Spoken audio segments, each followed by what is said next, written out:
आ गए हैं मैम, हाफिज साहब भी आ गए हैं, अरसलान भाई भी आ गए। ठीक है जी।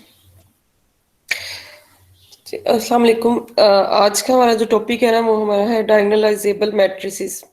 उनके बारे में हमने रीड करना है। लास्ट टाइम हमने आइगन वैल्यूज और आइगन वेक्टर्स के बारे में पढ़ा था।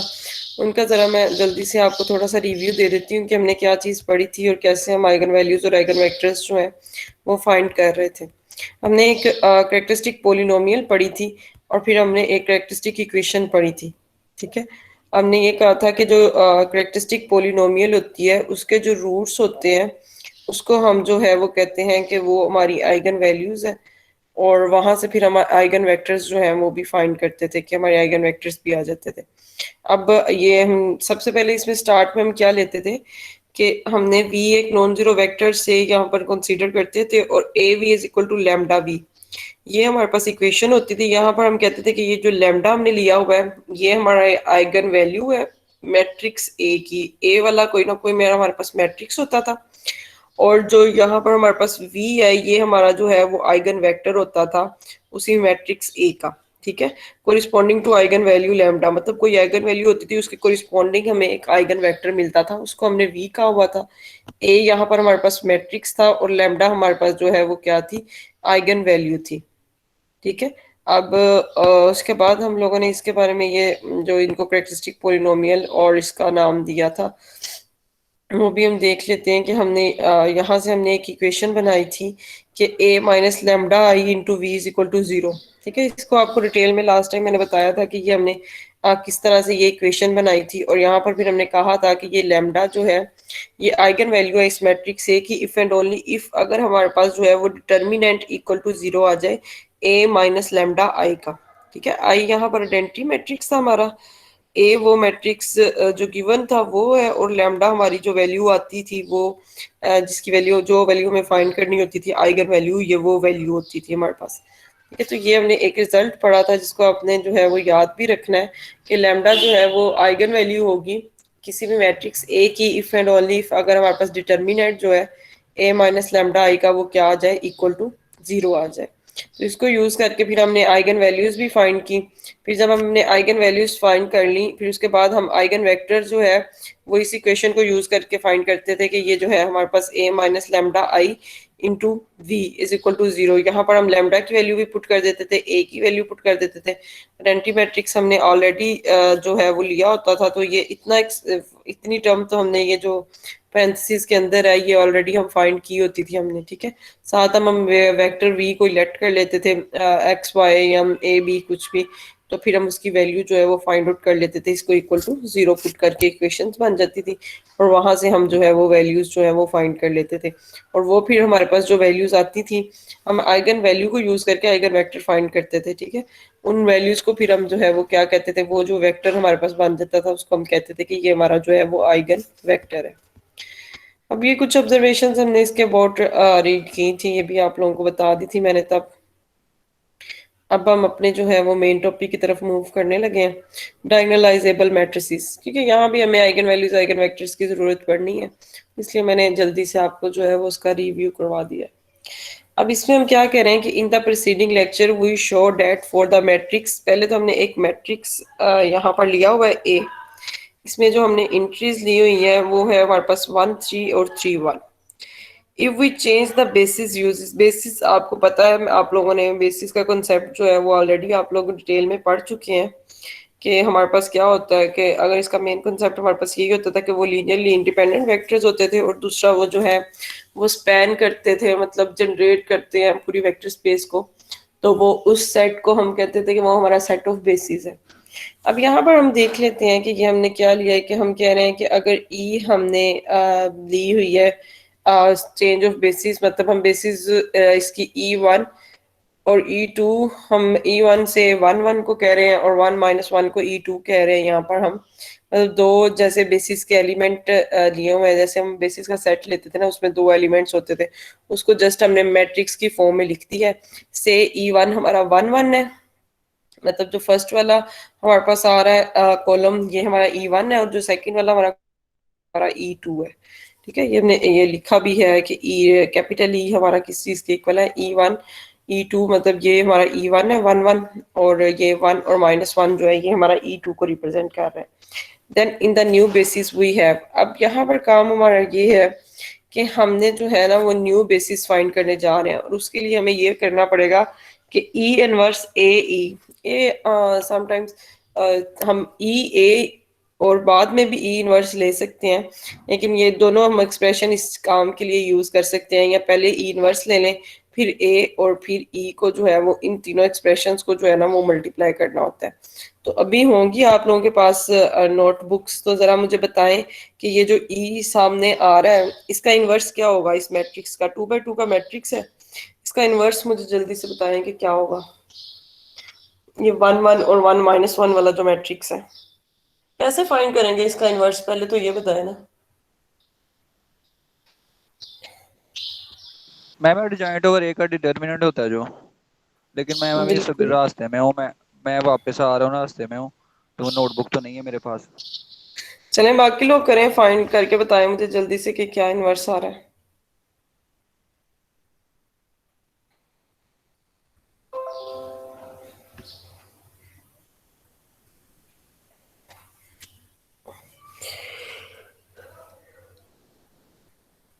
इसका इनवर्स E का फाइंड ये करें। एग्जिस्ट, मैम इसका इनवर्स तो एग्जिस्ट ही नहीं करेगा आई थिंक। क्यों? बट देखें ना इसका डिटर्मिनेंट, देख 1 -1 -1, और सॉरी -2 डिटर्मिनेंट आ गया। ठीक है ठीक है ठीक है। और 1/। जी मैम इसका आता है 1/2 -1/2 -1/2 हाँ -1/2। हाँ जी, माइनस में आएंगे ठीक 1/2 में। ठीक हो गया। फिर इसको लिखें जरा मूसा, पहले इनवर्स वाला मैट्रिक्स लिखें, फिर ए वाला मैट्रिक्स लिखें। ए वाला मैट्रिक्स ये है 1 3 3 1, और फिर ई वाला मैट्रिक्स दोबारा लिखें। तो इन तीनों को जरा मल्टीप्लाई करवाएं। पहले पहले दो को मल्टीप्लाई करवा, एंड वाले 2 को मल्टीप्लाई करवा लें। ए और ई को पहले मल्टीप्लाई करवा लें, फिर ई इनवर्स से जी मैम। करिएगा क्योंकि उसमें फ्रैक्शन जी आ रही है। मैम।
हाँ जी, हुआ नहीं मल्टीप्लाई।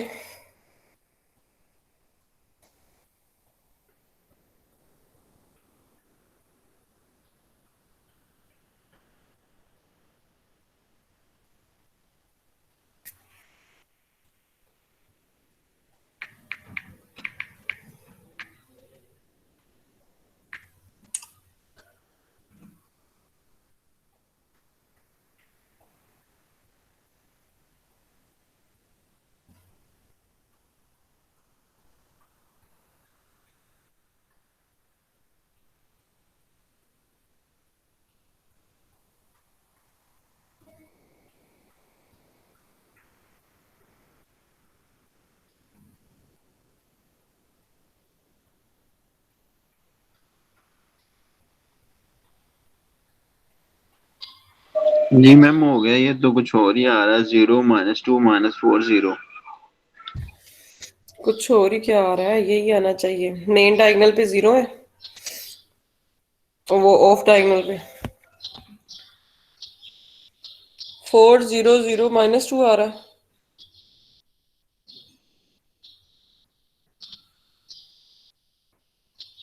क्या आ रहा है मूसा, दोबारा बोले। मैम 0 -2 -4 0। नहीं नहीं, मिस्टेक की है फिर आपने।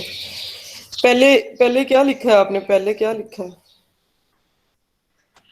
मैम पहले इसकी वैल्यू लिखी है, ये ई इनवर्स लिखा पहले, फिर ए की वैल्यू और फिर ई की वैल्यू। तो फिर आपने कोई कैलकुलेशन मिस्टेक कर दी है बच्चे ने। जी मैम मैं चेक कर रहा हूँ। दोबारा लिखे, ए वाला मैट्रिक्स क्या लिखा है आपने बताया? ए वाला वन। 1331। हाँ, और ई वाला? 1 1 1 - 1। इनवर्स को भी एक दफा देख लेना, एडजॉइंट सही लिया है आपने? जी मैम। जी मैम दो डायगोनल एलिमेंट्स के साइन चेंज किए हैं, दो की जगह चेंज किए हैं तो वो सेम ही रहते हैं। इनवर्स जॉइंट मैम इसका आता है -1 1 1 1। हम्म। फिर कोई कैलकुलेशन मिस्टेक की है बच्चे, जी दोबारा जी चेक बिल्कुल करें। मैम, मैं बाकी करता लोग नहीं हूँ कर रहे, दोबारा। बाकी लोग क्यों नहीं रिस्पॉन्स कर रहे भाई?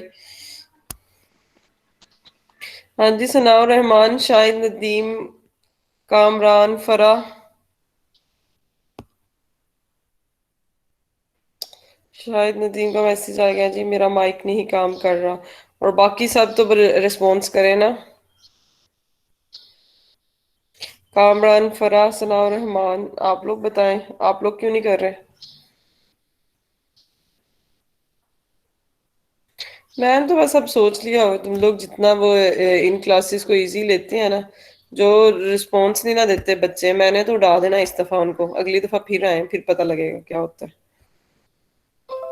मैंने तो सीधा सीधा उन्हें सेशनल जो है ना वो जीरो लगा के भेज देने हैं, सारी क्लासेस में मौजे करें।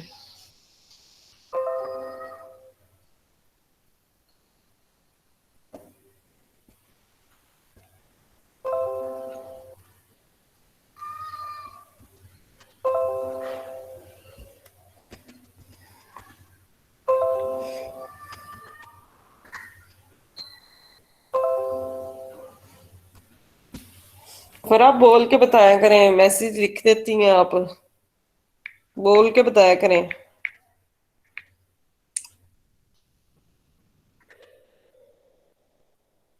मैम इसका भी माइक खराब है। माइक ठीक है इसका, ये बहाने लगाती है, पहले बोल रही थी। आपको बड़ा पता है तो आप सिफारिश ना किया करें। नहीं मैम, वो क्लास में पहले भी होता रहा ना, पूछते हैं सर तो वो कहती है कि मेरा माइक खराब है। मैं सिफारिशी कैसे ऐसे मैं बहाने मारती, बहाने। और बाकी लास्ट टाइम वाली असाइनमेंट आपने सबमिट नहीं कराई, कामरान साहब आपने नहीं कराई, मूसा आपने नहीं कराई। जो मीटिंग में इस टाइम मौजूद है उनको तो मैं अभी कह सकती हूँ कि आप लोगों ने असाइनमेंट क्यों नहीं सबमिट करवाई। उससे पीछे वाली असाइनमेंट जी, वो भी मूसा ने नहीं करवाई असाइनमेंट सबमिट। शाहिद नदीम ने भी नहीं कराई, सनाउर रहमान ने भी नहीं करवाई। सर उससे मैम उससे वाली करवाई है, वैसे ये वाली जो है ना वो नहीं कर सका। होमोमॉर्फिज्म और लीनियर ट्रांसफॉर्मेशन वाली असाइनमेंट आपने नहीं कराई हुई। वो की हुई है, मुझे याद नहीं रहा तो। मैम बस साला ठीक है, वो बस याद रहना भी नहीं ना चाहिए। उससे पीछे वाली वो जो बस मैम असाइनमेंट है याद ये नहीं रहा। वाली, कुछ मैम बिजी है ना लीनियर घर में ना कॉम्बिनेशन। मैम, कल मेहमान आए हुए थे 2 3 दिन से ना मैम, कोई बस ये हमारा। छोड़े बातें, ये सारी बातें छोड़े। हमारे घरों में भी मेहमान आते हैं, हमें भी बड़े काम होते हैं, हम कौन से वेले बैठे हैं, आपको पढ़ाने के लिए बैठे हैं। उससे पीछे वाली मैम आज असाइनमेंट शाम भी तक कामरान इंशाल्लाह मैं आपने कर नहीं दूंगा करवाई लाना। सबमिट। लीनियर कॉम्बिनेशन वाली भी नहीं करवाई कामरान ने। और उससे पीछे वाली assignment, introduction to vector space वाली जो असाइनमेंट थी, वो तो हाफिज साहब आपने नहीं कराई हुई, शायद नदीम ने भी नहीं कराई।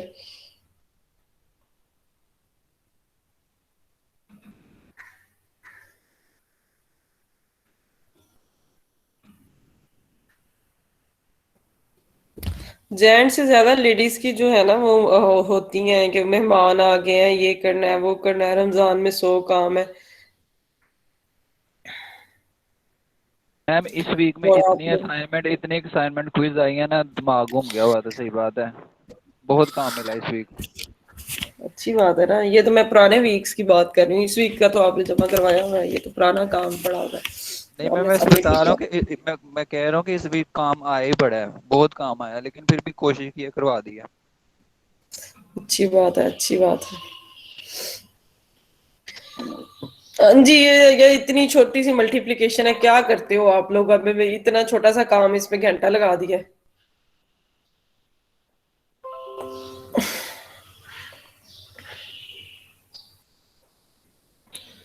दो 2 बाय 2 के मैट्रिक्स है, 3, उनको मल्टीप्लाई करना है, इतनी देर लगा दी है आप लोगों ने।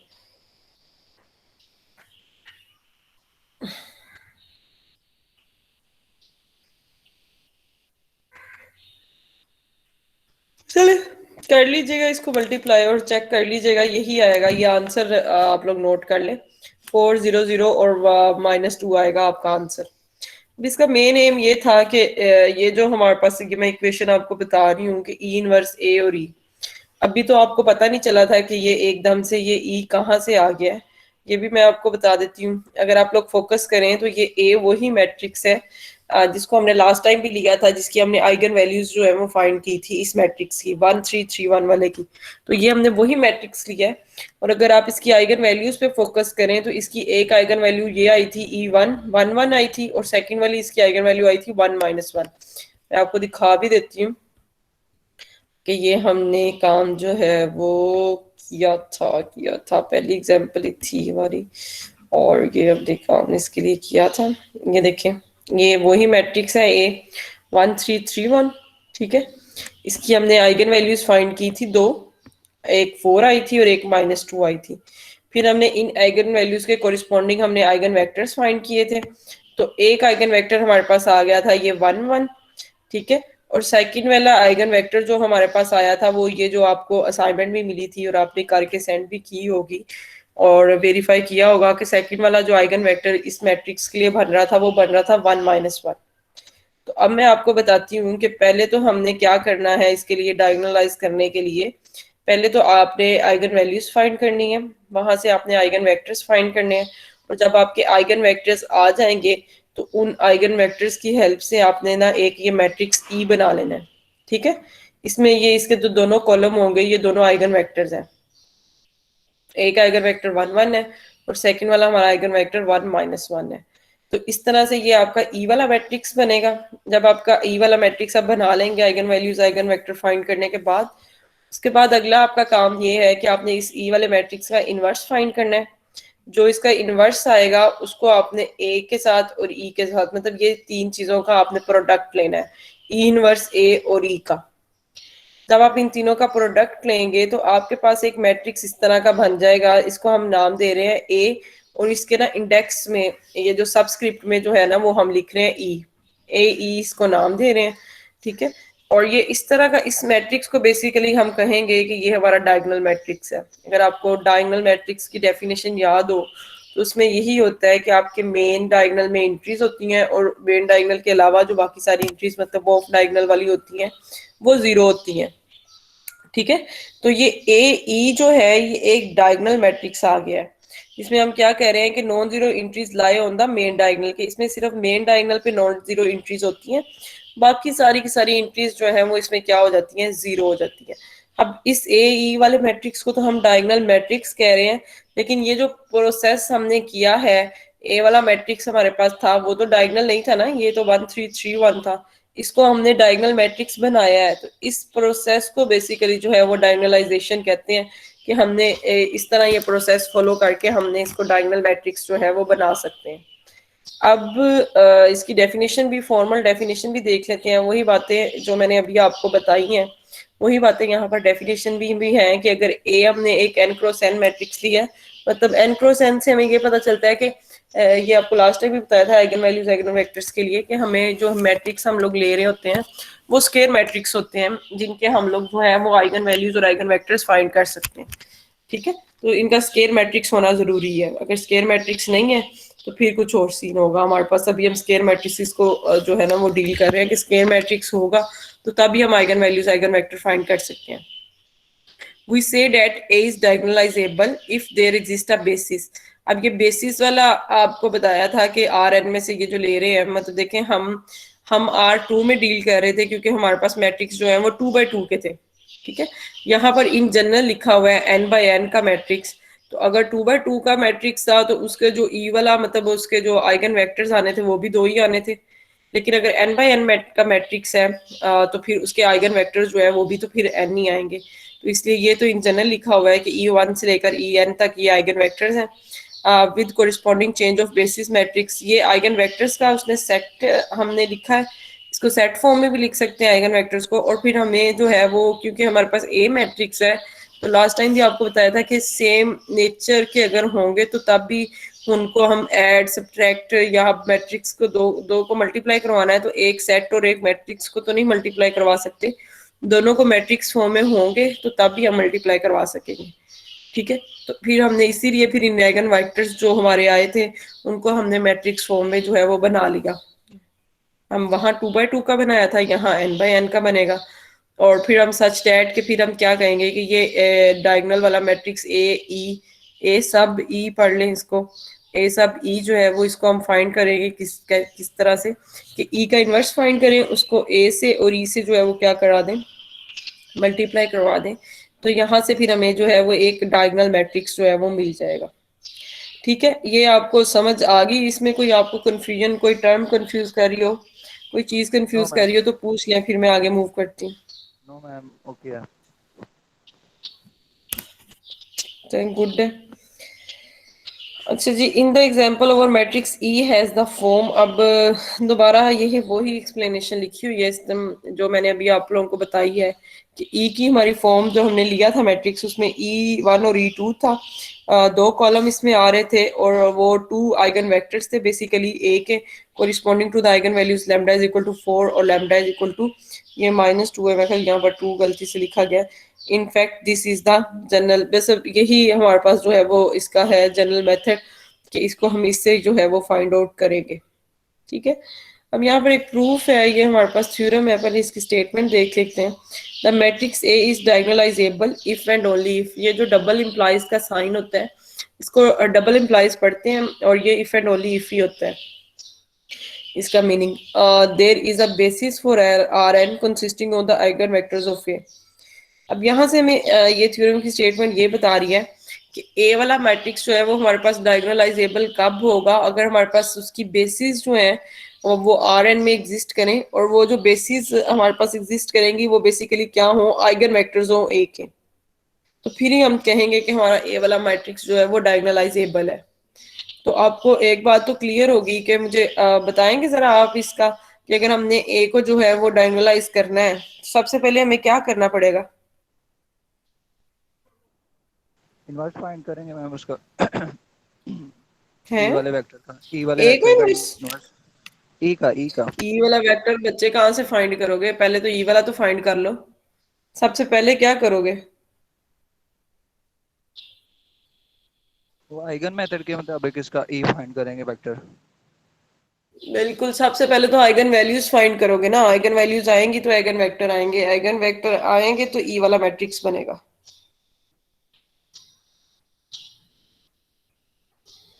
क्योंकि ई वाला मैट्रिक्स आपको गिवन थोड़ी है, वो तो आपने फाइंड करना है।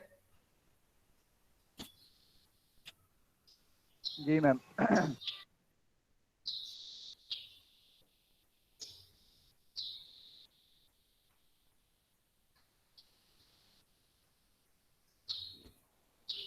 चलिए, इसका छोटा सा प्रूफ है, मैं आपको बता ही देती हूँ, क्या आप लोग खुद खपेंगे।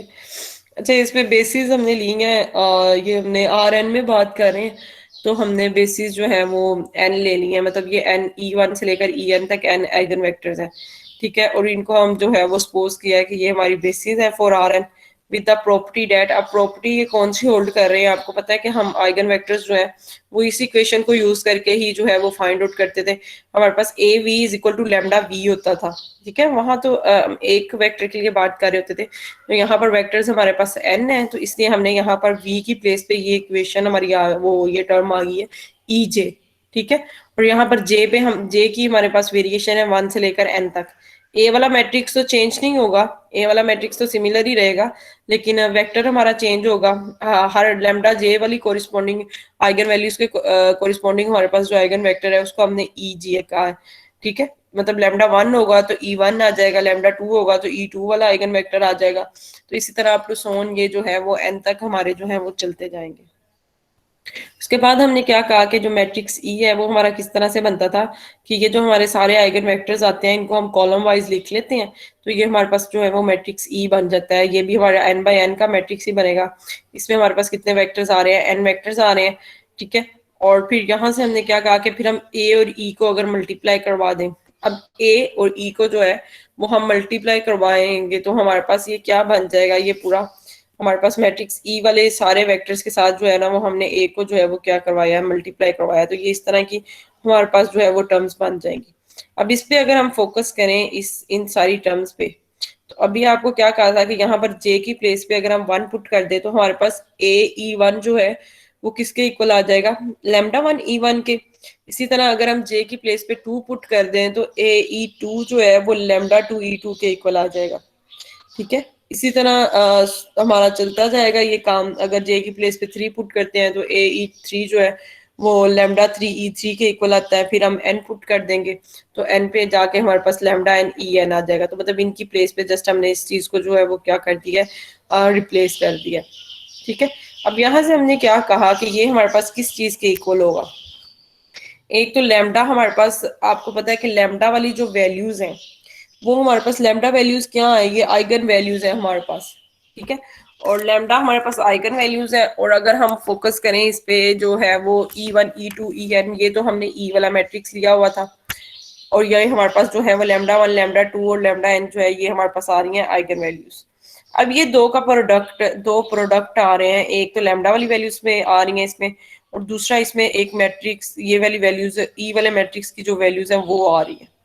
अब यहाँ से ये स्टेप ध्यान से समझिएगा कि ये ई डी के इक्वल कैसे आया, हमें कैसे पता चला कि ये हमारे पास जो है वो डायगोनल मैट्रिक्स बन रहा है।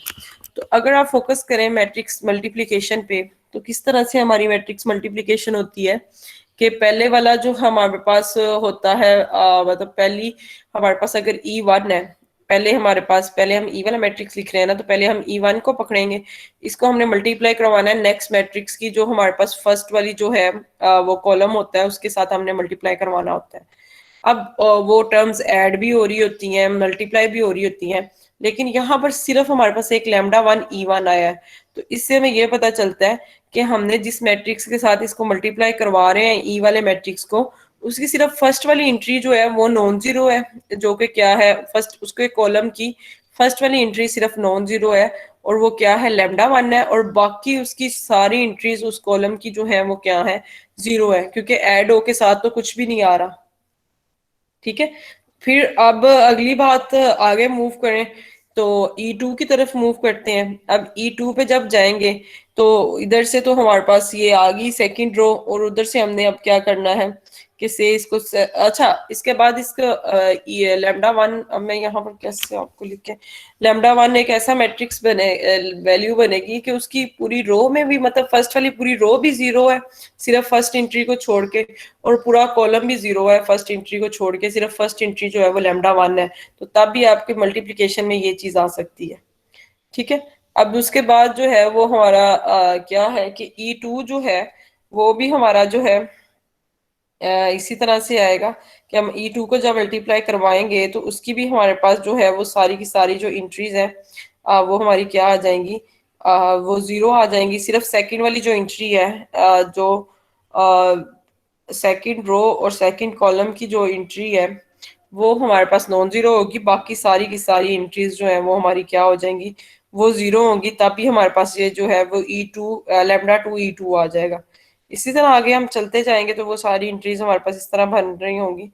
ये आपको समझ तो नहीं आ रहा होगा वैसे, क्या आ रहा है समझ कि मैं क्या कह रही हूँ? बस ऊपर से गुजर है मैम। मैम समझ आ रहा है, बस ना मैम मल्टीप्लिकेशन में आप बता रहे हैं तो मैम फर्स्ट जो कॉलम मीट्रिक होता है हमारा उसका हम फर्स्ट रो लेते हैं ना मैम, उधर से रो लेते हैं और सेकंड वाले से कॉलम लेते हैं। बिल्कुल बिल्कुल ऐसी है।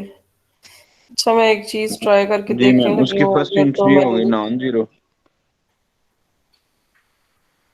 मैम इधर ना थोड़ा वो ब्रश यूज क्या कहते हैं ब्रश। वो यार लैपटॉप से होता नहीं है, मैं ना मोबाइल पे एक मिनट फिर करती हूँ। ये वाली फाइल भी मेरे मोबाइल में नहीं है, क्या करूँ क्या करूँ, चले। मैं इसको मेल में सेंड करती हूँ पहले इस फाइल को, और फिर इसको जो है मोबाइल में ओपन करती हूँ। ऐसे मैंने मोबाइल से ज्वाइन कर लिया है, लेकिन वो मेरा ख्याल है मैं स्क्रीन पे जो लिख रही हूँ वो आपको नजर तो नहीं आ रहा है ना? क्या आ रहा है नजर?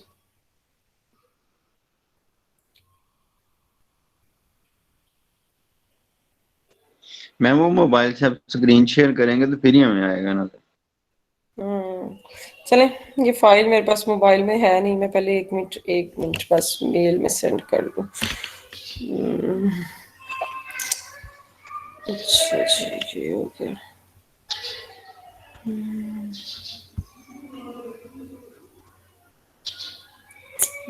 linear algebra, linear algebra, linear algebra.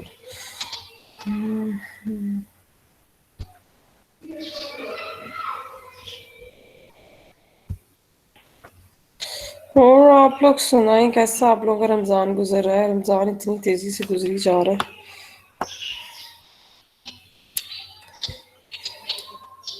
मेरा तो बहुत बहुत तेजी से। गुजर है माशाल्लाह। चलो भाई, अच्छा रहे सबका रमजान, अच्छा रहे। दुआ में याद रखा करें मुझे भी।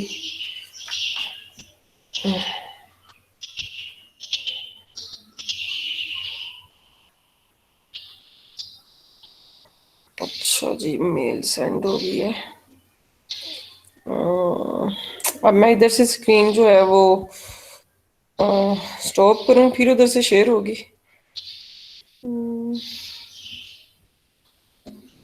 अच्छा जी, इधर से स्टॉप और इधर से शेयर करती हूँ।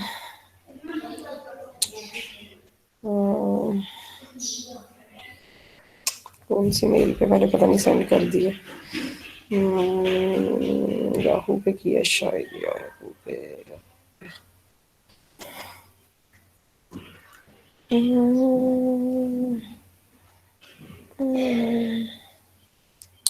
अच्छा, डाउनलोड कर लेते हैं इसको। होगी जी, होगी, डाउनलोड होगी। कौन सा पेज नंबर हमने भला खोला हुआ था? Page number 90। स्क्रीन शो हो रही है आपको? जी मैम। ठीक हो गया, ठीक हो गया। मैं अब आपको लिख के बताती हूँ क्या बता रही थी। 90 90 90 90 90 90। ये आ गया डायगोनलाइज, और ये हमारा क्या काम। इसको रोटेट कर लेती हूँ। चलें जी, ये हमारा खुल गया।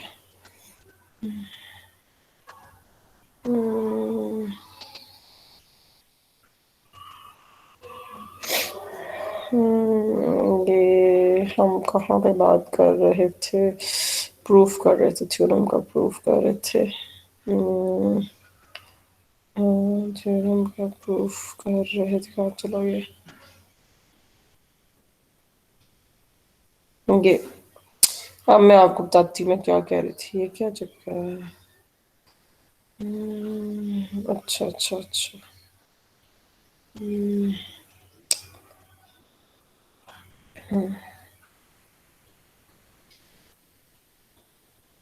अब ठीक हो गया। अच्छा, इसमें ना मैं इस तरह से मैं आपको कह रही थी कि ई वाला जो हमारे पास मैट्रिक्स है, ठीक है, वो तो हमारे पास ये है। इसमें हमारे पास ये जो है ये कॉलम है। ये E1 भी एक फर्स्ट वाला कॉलम है, E2 सेकंड है, En जो है वो हमारे पास nth वाला कॉलम है। अब मैं आपको बेसिकली डी वाले मैट्रिक्स के बारे में थोड़ी सी नेचर इसकी बता रही थी कि ये हमारे पास किस तरह का मैट्रिक्स होगा। ये मैं कह रही थी कि ये लैम्डा 1 इसकी फर्स्ट वाली एंट्री है, और बाकी सारी की सारी जो है ना ये जीरो है, ये n तक जा रही है जीरो वाली एंट्रीज। सही तरह लिखा नहीं गया, चलें।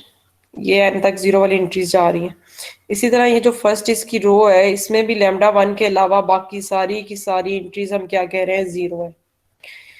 अब सेकंड पे आते हैं, सेकंड कॉलम और सेकंड रो की ये जो एंट्री है लैम्डा 2, ये नॉन जीरो है। इसके अलावा बाकी सारी एंट्रीज जो है इस रो में वो भी 0 है, और इस कॉलम में भी बाकी सारी एंट्रीज जो है वो 0 है।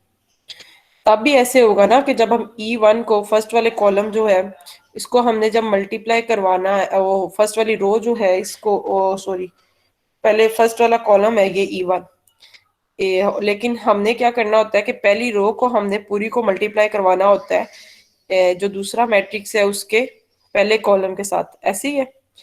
अब जी E1 मैम। को जब हम मल्टीप्लाई करवाएंगे तो ये हमारा E1 जब इस फर्स्ट कॉलम के साथ मल्टीप्लाई होगा तो E1 वाले यहाँ पर तो हमारे पास आ गया λ1 तो आ गया, ठीक है, मतलब ये वाली एंट्री हमारे पास आ गई λ1 E1। अब नेक्स्ट क्या होना था कि E2 को अगर हम मल्टीप्लाई करवाते हैं उससे नेक्स्ट एंट्री के साथ, मतलब वो तो 0 है, वो अगर नेक्स्ट एंट्री कोई होती तो तब भी हम ऐड करते ना, जब वो कोई नेक्स्ट वाली एंट्री है ही नहीं तो फिर कुछ भी हमारे पास ऐड होके नहीं आएगा, सिर्फ हमारे पास एक यही टर्म आएगी जो कि क्या है λ1 E1। ठीक है, अब समझ आई आपको इस चीज की। अब उसके बाद नेक्स्ट एंट्री को देखती है। नेक्स्ट आपके पास इधर से ई वाले में क्या है, E2 है, और यहाँ पर अब आपने मल्टीप्लाई करवाना है। अब मल्टीप्लाई तो हमारा वही है, तो यही कि पहले E1 मल्टीप्लाई होगा, लेकिन यहाँ पर जो एंट्री आ रही है ये तो हमारी 0 आ रही है, तो वो E1 जब 0 के साथ मल्टीप्लाई होगा तो वो तो 0 हो जाएगा, लेकिन E2 हमारा जो मल्टीप्लाई होगा वो λ2 के साथ मल्टीप्लाई होगा। अब E3 जो है वो भी 0 के साथ मल्टीप्लाई हो रहा है, E4 भी En तक, तो मतलब जो ऐड हो रही है बाकी सारी टर्म 0 ऐड हो रही है, तो सिर्फ एक ही टर्म आपके पास आ रही है, वो कौन सी आ रही है, वो ये वाली टर्म आपके पास आ रही है λ2 E2 वाली। ठीक है, अब इसकी आपको कुछ अंडरस्टैंडिंग हुई है। इसी तरह ये सारी टर्म्स जो है वो चलती जाएंगी, मैम इधर से भी ये चलती जाएंगी, और यहाँ से हमारे पास आ जाएगा λn आ जाएगा हमारे पास।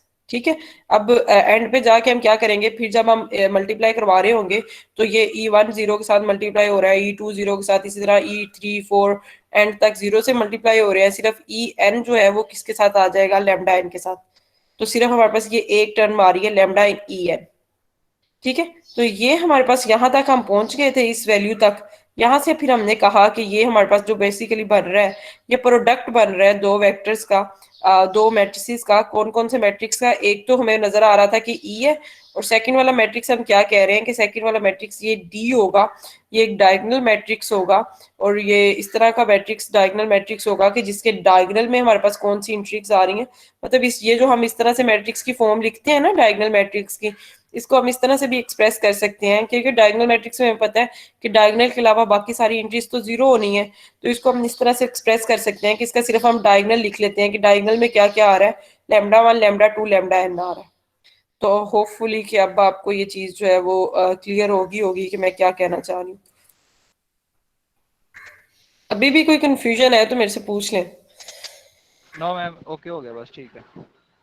ठीक है, मैम ये ये जो वो आपको ई वाला मैट्रिक्स है इसका, क्या पूछ रहे हैं, पूछे मूसा। ई वाला जो मैट्रिक्स है मैम, ई जी ये जी इसकी जी। एंट्री भी मैम इसी तरह होगी, E1 0 0, फिर सेकंड रो में E2 फर्स्ट एंट्री आ जाएगी, बाकी 0 0। नहीं नहीं नहीं नहीं नहीं, इसकी एंट्रीज ऐसे क्यों होगी, ये ई वाला मैट्रिक्स तो आपका आइगन वेक्टर है ना बच्चे, और जो आइगन वेक्टर की वैल्यूज होंगी ये तो वो होगा। जी जी मैम, ठीक है, ठीक हो गया मैम, समझ आ गई। ये डायगोनल मैट्रिक्स नहीं है, ये आइगन वेक्टर्स हैं, E1 E2 En, ये सारे आइगन वेक्टर्स हैं। ठीक है, जी मैम, ठीक है, तो आगे फिर चलें। ये देखें फिर हम क्या चीज हम लेके चल रहे थे। हम लेफ्ट साइड पे ये लेके चल रहे थे, ए ई लेके चल रहे थे, और राइट साइड पे हमने जो है वो क्या शो करवा दिया कि ये ई ए ई के प्रोडक्ट से हमारे पास क्या बन रहा है, एक डायगोनल मैट्रिक्स बन रहा है। ठीक है, तो ये हमारे पास जो है वो फिर हमने ए को क्या कह देंगे कि ए हमारा डायगोनलाइजेबल हो गया। मतलब ये बेसिकली हम थ्योरम प्रूव करना चाह रहे थे ना, हमने कहा कि ए को डायगोनलाइजेबल पहले हमने कहा प्रूव कर लेते हैं, और हम क्या चीज लेके चले, ये हम बेसिस लेके चले थे, आर एन में से हम जो है वो एन आइगन वेक्टर्स लेके चले, और उनको मिला के जो है वो हमने एक सेट ई बनाया, उसको हमने बेसिस कहा था। तो वो हम कह रहे थे कि इसकी हेल्प से, मतलब एक पार्ट हम लेके चले, वहां से हमने शो कर दिया कि ए जो है वो डायगोनलाइजेबल हो गया। ठीक है, अब इसका कन्वर्सली हम क्या लेके चले, हम ए को डायगोनलाइजेबल लेके चलेंगे, और हम शो करेंगे कि वहां पर फिर इसकी जो बेसिस है R N consist of eigen vectors, वो आइगन वेक्टर्स पे उनकी जो बेसिस में जो वैल्यूज होंगी वो आइगन वेक्टर्स होंगे किसके, उस ए वाले मैट्रिक्स के। तो यहाँ पे हमने क्या लिया, अब ए को डायगोनलाइजेबल लिया, then the column of the matrix which diagonalize A are required the basis of eigen vectors. अब हमें ये रिक्वायर्ड है कि वो वाला मैट्रिक्स जो जिसकी हेल्प से हम डायगोनलाइज कर रहे होते हैं, मतलब ये ई वाला मैट्रिक्स, इसको हमने शो करना है कि इसकी जो एंट्रीज हैं वो हमारी क्या है, आइगन वेक्टर्स हैं। मतलब अब उल्टा सीन हम जो ओनली वाला पार्ट है, इफ वाला पार्ट हमने प्रूव कर लिया, अब उसका ओनली वाला पार्ट जो है वो प्रूव करने जा रहे हैं। अब हम कह रहे हैं कि so in R two a matrix A can be diagonalizable, we can find two linearly independent eigenvectors. आप देखें ना, आप वही दोबारा कॉन्सेप्ट आ रहा है कि अगर हमने बेसिस उसको शो करना है कि वो ई वाला जो है, ई वाला जो मैट्रिक्स हमने लिया है उसकी इंट्रीज जो है वो बेसिस है, तो बेसिस की डेफिनेशन आपको क्या कहती है कि सबसे पहले तो उनको लीनियरली इंडिपेंडेंट होना चाहिए। ठीक है, अगर वो लीनियरली इंडिपेंडेंट हो जाए और दूसरा फिर हम क्या कहते हैं कि वो स्पैन कर जाए, तो वही कॉन्सेप्ट जो है वो यहाँ पर यूज हो जाएगा कि वो हम जो है वो लीनियरली इंडिपेंडेंट भी अगर उसको कर दें और स्पैन भी कर दें, तो फिर हम कहेंगे कि वो हमारी जो है वो बेसिस बन जाएगी। ठीक है, तो यही हम कह रहे हैं कि अगर हम ये शो कर दें कि जस्ट हमें ये शो कर दें कि वो लीनियरली इंडिपेंडेंट है, लीनियरली इंडिपेंडेंट आप लोगों ने माशाल्लाह काफी सारे मैट्रिसेस जो है और काफी सारी एग्जांपल्स आपने की हुई है लीनियर इंडिपेंडेंट की, पेपर में भी आई थी, तो वो तो आप शो चेक कर सकते हैं कि वो लीनियरली इंडिपेंडेंट बन रहा है। ठीक है, अब नेक्स्ट मजीद कुछ एक और एग्जांपल है इसका डायगोनलाइज। ये भी मेरा ख्याल है कि पहले हमने आपको यहाँ दी होगी उसमें करने के लिए होमवर्क में, कि ये इसके क्या करना होता है इसमें, कि इसको डायगोनलाइज हमने जो है वो प्रूव करना था कि ये हमारे डायगोनलाइज डायगोनलाइज कह रही हूँ, इसकी आइगन वैल्यूज और आइगन वेक्टर्स फाइंड करने थे। तो होपफुली कि ये आपने पहले इस एग्जांपल के भी आइगन वैल्यूज फाइंड की होंगी, अगर नहीं की होंगी तो वेरीफाई कर लीजिएगा कि इस मैट्रिक्स का 1 2 3 0 वाले की आइगन वैल्यूज 3 और -2 आनी है और आइगन वेक्टर्स ये दो बनने हैं। अब हमारा काम है कि हम इसको डायगोनलाइज करते हैं। ठीक है, तो ये स्टेप्स इसके आपको माइंड में क्लियर होने चाहिए कि इस डायगोनलाइज करना है तो पहले आइगन वैल्यूज फाइंड करें, फिर आइगन वेक्टर्स फाइंड करें, और फिर उसके बाद हमें क्या करना है कि उन दोनों की हेल्प से हमने ई वाला मैट्रिक्स बनाना होता है। V1 और V2 दो वेक्टर्स थे हमारे पास, आइगन वेक्टर्स, और इन दोनों की हेल्प से हमने क्या किया कि ये ई वाला मैट्रिक्स बना लिया। पहला कॉलम फर्स्ट वाला वेक्टर और सेकंड वाला कॉलम जो है वो सेकंड वाला आइगन वेक्टर हमने लेना है। फिर हमने क्या करना है, हमें इसका इन्वर्स चाहिए, इसका इन्वर्स हमने फाइंड आउट कर लिया। क्या हमें करना होता है, ये जो मेन डायगोनल वाली एंट्रीज है इनकी जगह चेंज करनी होती है आपने। ठीक है, और जो ये ऑफ डायगोनल वाली एंट्रीज है इनके साइन चेंज करने होते हैं। तो ये हमने जॉइंट फाइंड कर लिया। अब डिटर्मिनेंट इसका क्या आएगा, 1 -3, तो वो हमारे पास आ जाएगा -2 और 1 +5 आएगा और सॉरी +5 1 और 3 को हमने जो है वो मल्टीप्लाई करवाना था, मैंने सब्ट्रैक्ट करवा रही हूँ। 1 और 3 को मल्टीप्लाई करवाने के बाद हमारा आ जाएगा 3, और फिर इसमें माइनस और एक नेगेटिव जो है वो डिटर्मिनेंट का आता है, एक नेगेटिव इधर है, तो ये हमारे पास आ जाएगा 5 आ जाएगा। ठीक है, तो 1/5 हमारा डिटर्मिनेंट आ गया, ये हमने जॉइंट ले लिया, तो ये इसका हमारे पास क्या आ गया, इनवर्स आ गया।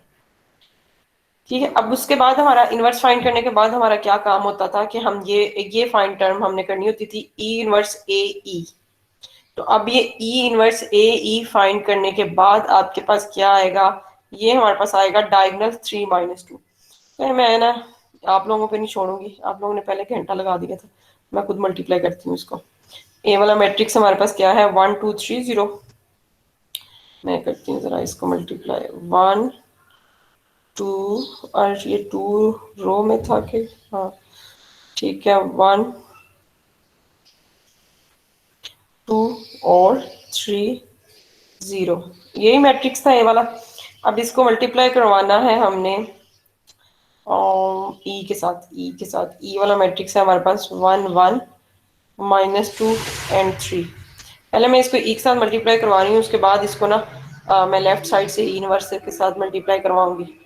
आप पहले चाहे ई के साथ मल्टीप्लाई कराएं या ई इनवर्स के साथ, लेकिन ख्याल रखना है कि ई हम राइट साइड से ले रहे हैं और ई इनवर्स, क्योंकि आपको पता है कि मैट्रिसेस में कम्यूटेटिव लॉ होल्ड नहीं करता।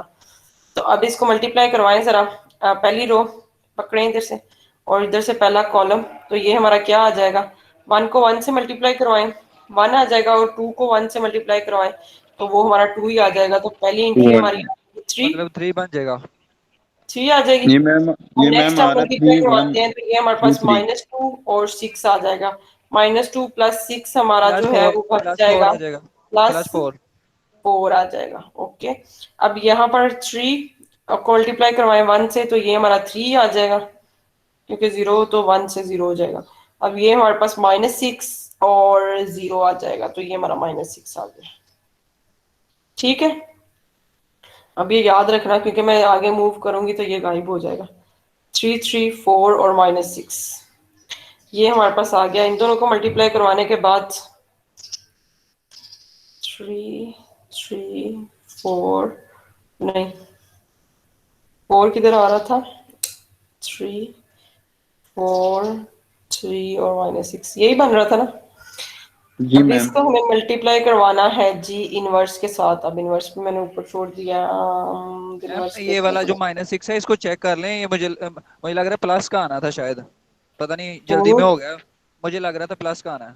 नहीं, -6 ही आता है माइनस आप ही साहब। आना है बच्चे, माइनस ही आना है।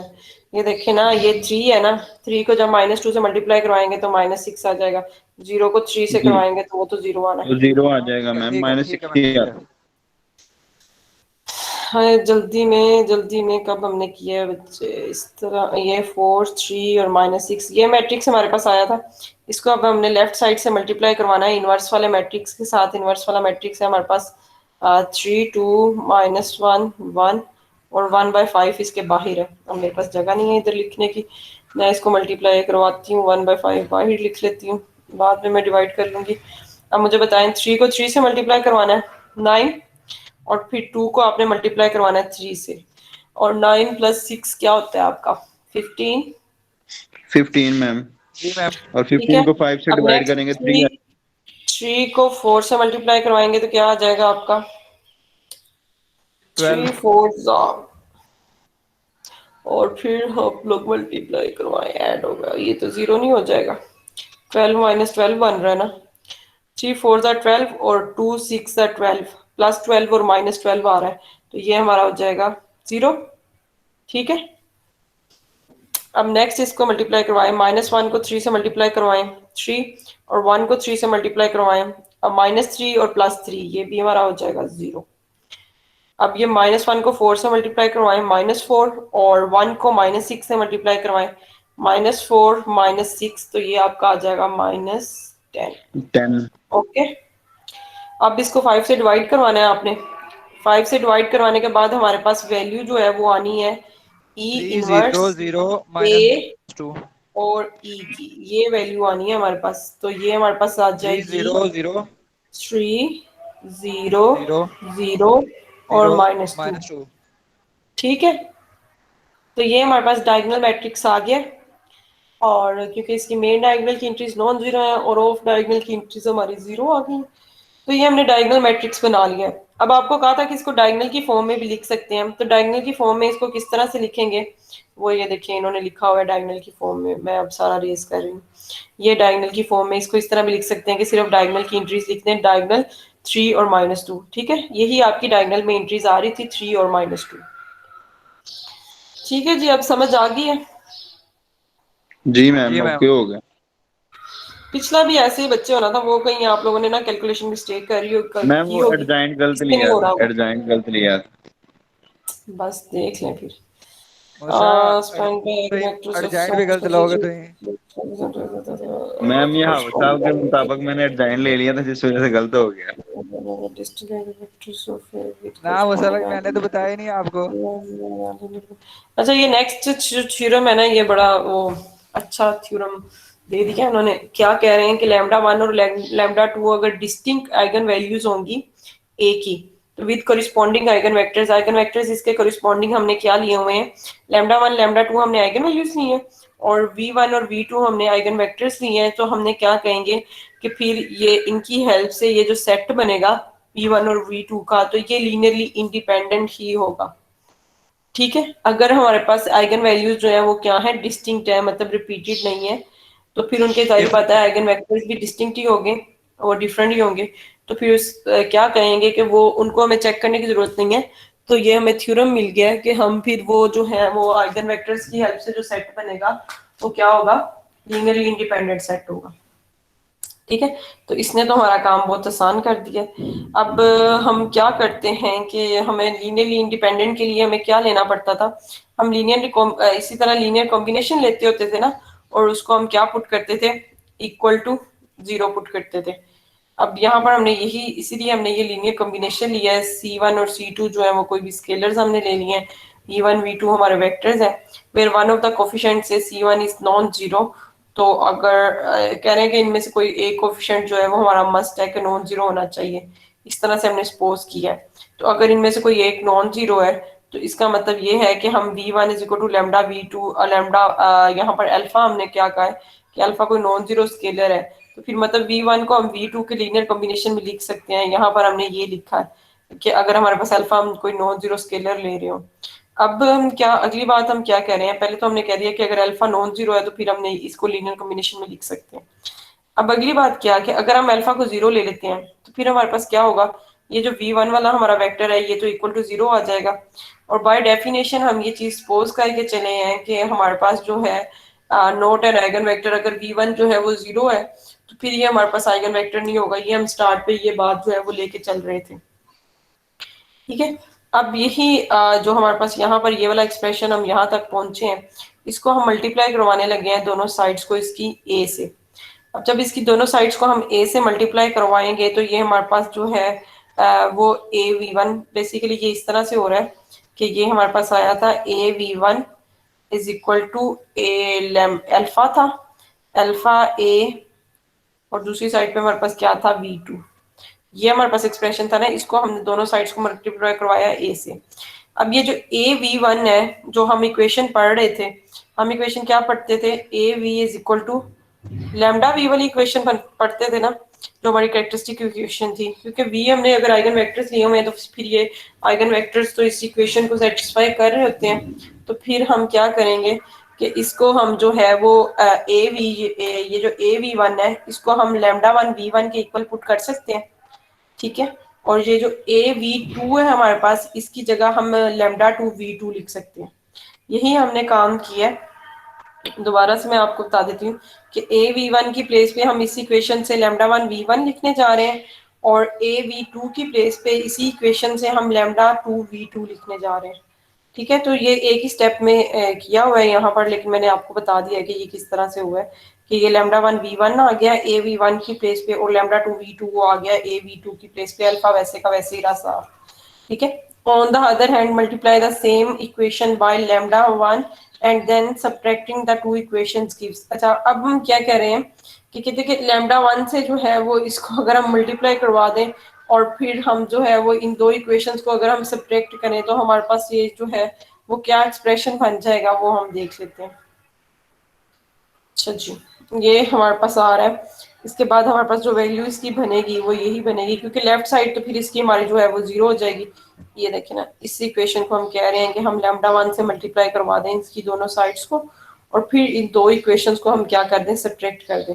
जब ये इसकी लेफ्ट साइड क्या बन जाएगी, लैम्डा वन v1 बन जाएगी। अगर हम इसको लैम्डा वन से मल्टीप्लाई करवाते हैं तो ये इसकी लेफ्ट साइड बन जाएगी, और राइट साइड इसकी बनेगी अल्फा लैम्डा वन v2, ठीक है। और यहाँ से जो हमारे पास इक्वेशन आई है वो हमारे पास आई है lambda one v1 is equal to alpha lambda two v2, ये इक्वेशन आई है, ठीक है। अब इसकी राइट साइड देखें, इस इक्वेशन की और इस इक्वेशन और लेफ्ट साइड सेम होगी है। जब इन दोनों को सब्ट्रैक्ट कराएंगे तो लेफ्ट साइड पे हमारा आ जाएगा 0, और राइट साइड पे हमारा क्या आ जाएगा, ये अल्फा और v2 जो है ये दो चीजें कॉमन है राइट साइड पे, तो ये अल्फा भी हमने कॉमन ले लिया, v2 भी कॉमन ले लिया, बाकी हमारे पास क्या आ गया, लैम्डा वन और lambda two minus lambda one, क्योंकि पहले वाली जो इक्वेशन आई थी उसको हम सब्ट्रैक्ट करवा रहे हैं सेकंड वाली में से। इससे कोई फर्क नहीं पड़ता, चाहे आप लैम्डा वन वो पहली को दूसरी से सब्ट्रैक्ट कराएंगे, दूसरी को पहले से, तो कोई फर्क नहीं पड़ेगा, क्योंकि लेफ्ट साइड पे तो आपका 0 हो गया, तो आप माइनस कॉमन भी ले सकते हैं। तो ये हमारे पास आ गया। जहां आपको समझना है पूछ लेना, क्योंकि जब मैं इसको वो स्क्रीन को ऊपर करती हूँ मूव, तो ये जो लिखा होता है वो गायब हो जाता है। तो ये हमारे पास सब्ट्रैक्ट हो गया। सब्ट्रैक्ट होने के बाद ये हमारे पास आ गया lambda two minus lambda one v2, यहाँ तक हम पहुंच गए थे, यहाँ तक, ठीक है। विच इज इम्पॉसिबल सिंस इधर alpha nor lambda one minus lambda to nor v2 0।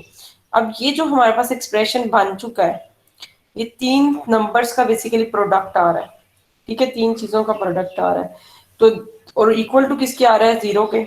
अब अगर 3 एक्सप्रेशंस हैं और तीनों नॉन जीरो हैं, तो उनका प्रोडक्ट जो है वो कभी भी 0 नहीं हो सकता, ठीक है। अब ये तीनों नॉन जीरो कैसे, हमें पता, अल्फा के बारे में हम श्योरिटी थी, हम लेके चल रहे थे कि alpha is not equal to 0। V2 के बारे में भी हमें श्योरिटी थी कि V2 is not equal to 0। लेकिन ये हमें कैसे पता चला कि λ2 माइनस λ1 जो है ये भी जो है वो 0 के इक्वल नहीं हो सकता? ये कोई बताएगा आप में से कि ये कैसे पता चला? ये तो 0 हो सकता था कि ये भी नहीं हो सकता? नहीं मैम, ये डिफरेंस 0 है। डिफरेंस 0 है, ये हो सकता है इसलिए तो 0? हो सकता है इसलिए तो मैम 0 आए है। और नहीं बच्चे, ये नहीं हो सकता। ये 0 इसलिए नहीं हो सकता क्योंकि हम दो डिफरेंट आइगन वैल्यूज हम लेके चल रहे थे कि डिस्टिंक्ट आइगन वैल्यूज है, रिपीटेड नहीं है। हाँ लैम्डा ठीक है वन और ठीक है लैम्डा जी टू जी डिस्टिंक्ट है, जी तो मैम। इनका डिफरेंस कभी भी 0 नहीं हो सकता। तो इसीलिए फिर हमने यहाँ पर लिखा कि विच इज इम्पॉसिबल, ये इम्पॉसिबल है कि इन तीनों का प्रोडक्ट जो है वो इक्वल बिल्कुल टू बिल्कुल। 0 हो, क्योंकि ना तो अल्फा 0 है, ना ही lambda one minus lambda two 0 है, और ना ही V2 0 है।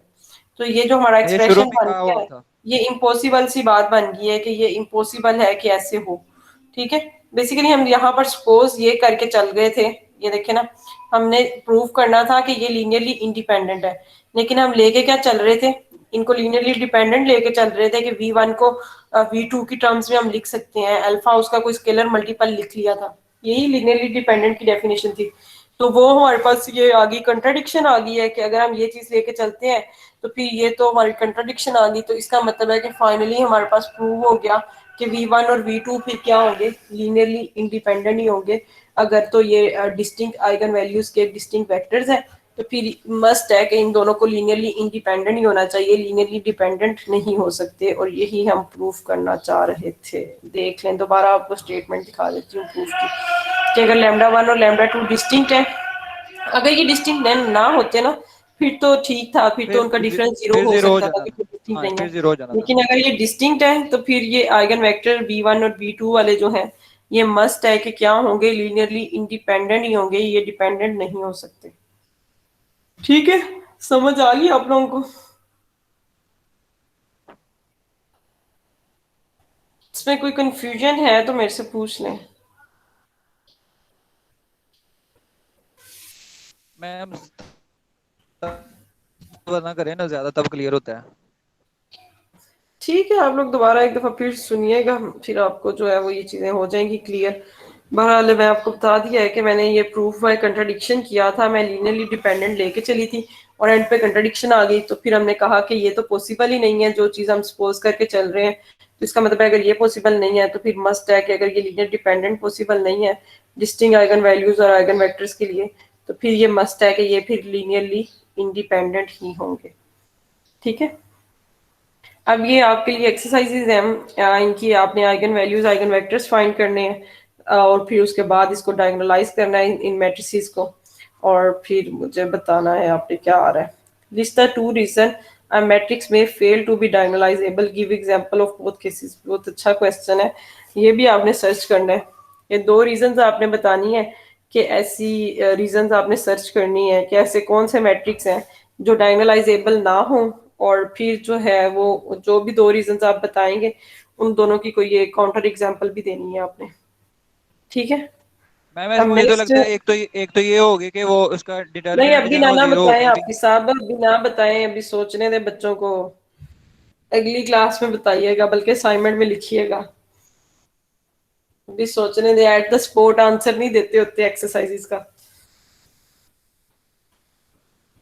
एन आर्बिट्रेरी सिमेट्रिक मैट्रिक्स, अब ये थर्ड वाला क्वेश्चन है कि एक सिमेट्रिक मैट्रिक्स दिया हुआ है। सिमेट्रिक मैट्रिक्स आपको पता है किस तरह का मैट्रिक्स होता है, जिसका ट्रांसपोज उसके इक्वली आ जाए, ठीक है। इक्वल आ तो जाता शो है। हमने ये करना है कि A always has real eigenvalues when are the two eigenvalues equal.